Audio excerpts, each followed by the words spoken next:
Battlebeast, the scourge of the twin galaxies, whatever that means, and the one being in the Invincible Universe who actively goes looking for the ultimate death. He wants a good fight because he simply loves the idea of battle and loves the idea of having a worthy death. And so after the events of Season 3, I'm sure a lot of you are curious to know how strong he is. Firstly, I'll be breaking down his power within the show continuity, and then we could break down his scaling throughout the comics, as the show is only up to the Conquest fight. Meaning Battlebeast has like 2 scenes to go off of to show his actual strength within the show, and we know within the comics he gets a lot stronger, so I'm going to be breaking all of that down for you guys. The first thing to note about Battlebeast that I think is very interesting is his actual skill in combat. Battlebeast has pretty much mastered every style of combat throughout the galaxy, and even has a specific style accustomed for himself that is more than likely a style greater or has elements of most martial art or styles of hand-to-hand. This is just specifically with hands, mind you, and Battlebeast is mainly notorious for using his weaponry.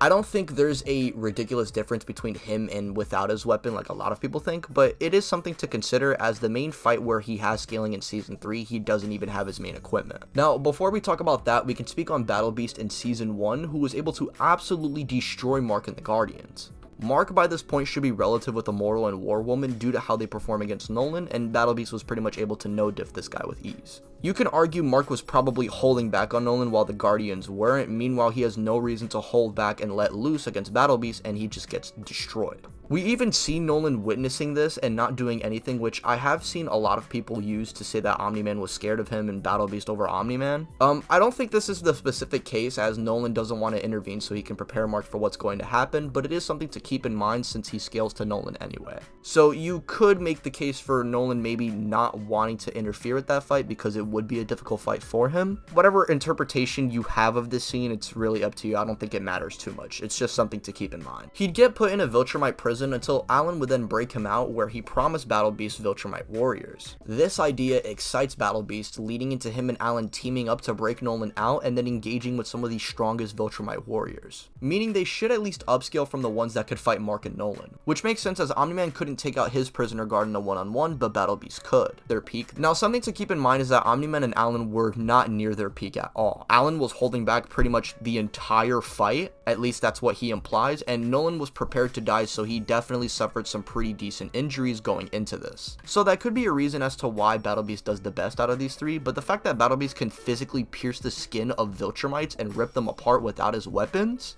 goes to show you just how ridiculous this guy is. Conquest is lucky my goat wasn't on Earth. Now, Battlebeast versus Omni-Man is definitely a debate within this point in the series, but I'd probably give it to Nolan due to the events of the comics. Point is though, this man is relative with already one of the strongest Viltrumites and one of the most noteworthy Viltrumite vanguards, and this is the same guy who just wiped out a planet or the surface of a planet just by flying. Now, Battlebeast and the Viltrumite he fought would float into space for a while until Battlebeast eventually wins and is just frozen in space. He's described to be both immortal and invulnerable, meaning similarly to Viltrumites, it takes a lot before Battlebeast can go down. He'd eventually be saved, which then leads us into the comic portion of the video, so if you only watch the show, please click off. Now again, if we are going with just the show continuity, Battlebeast by this point should just be relative with Allen and Nolan, and maybe a little bit below them. So again, for show only people, Battlebeast by this point should be relative with Allen and Nolan, and should upscale from the relevant feats from Omni Man, like stopping a meteor the size of Texas and wiping out Flaxen. Battlebeast is already at an elite Viltrumite level going into the Viltrumite War, and we get a lot more consistency of this when we see him participate and team up with Invincible and Nolan.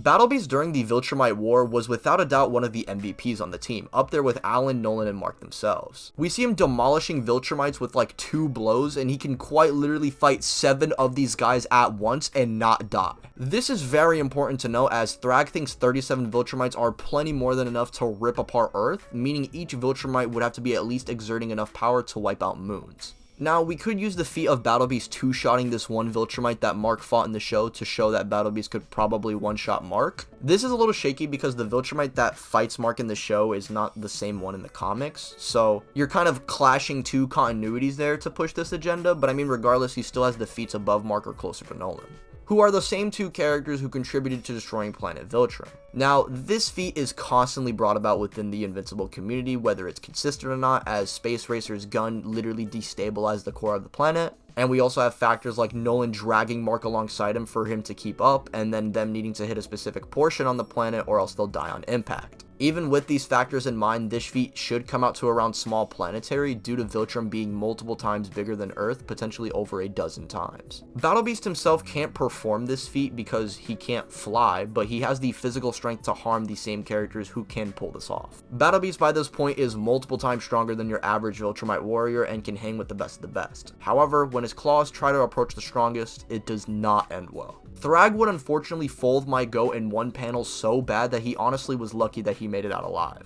And after this encounter, it's probably not going to be a surprise to most of you that Battlebeast becomes far more powerful. So much so that there is literally nothing that Battlebeast can't handle within the galaxy aside from the one man who once defeated him. And I'm going to sound like a nerd right now because narratively, but the story does kind of back up Battlebeast being this strong. His goal is to have a worthy death. The only person who can potentially bring this to him is the strongest character within the series. He has to be the second strongest within the universe, meaning he would surpass Nolan and Allen, who, mind you, already fought before, and we see the clear difference between these two characters, which again would go to show just how much stronger Battlebeast got in comparison to when he fought the Viltrumite prison guards. Now, aside from that little tangent, in Skybound issue 25, there is a computer with countless data on the cosmos and its inhabitants, and it cannot initially find a worthy opponent strong enough to kill Battlebeast. So the ship would then agree to help Battlebeast by taking him to vast worlds looking for someone strong enough to kill him. And again, this leads into Thrag and Battle Beast engaging, where they would quite literally fight for 3 days straight.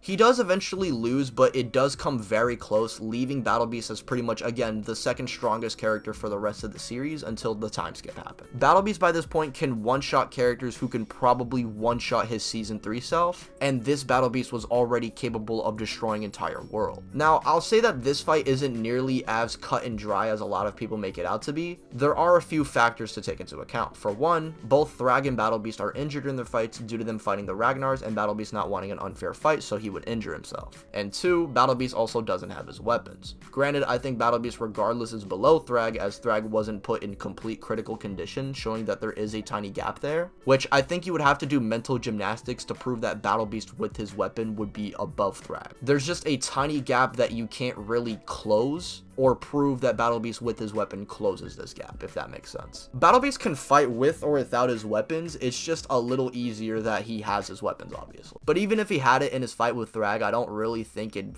be that optimal. At best, Thrag would probably just take more damage, and Thrag would just throw it away because he's not going to let him keep using his weapon that's injuring him. But as far as scaling goes within the series, this is about as far as he gets, with him more than likely being the 3rd or 4th most powerful character by the end of the series. The only characters I can think of that are stronger than this version of Battlebeast are Emperor Mark, Thrag, and maybe Allen. However, him versus Allen is definitely a matchup that could be dedicated in its own video.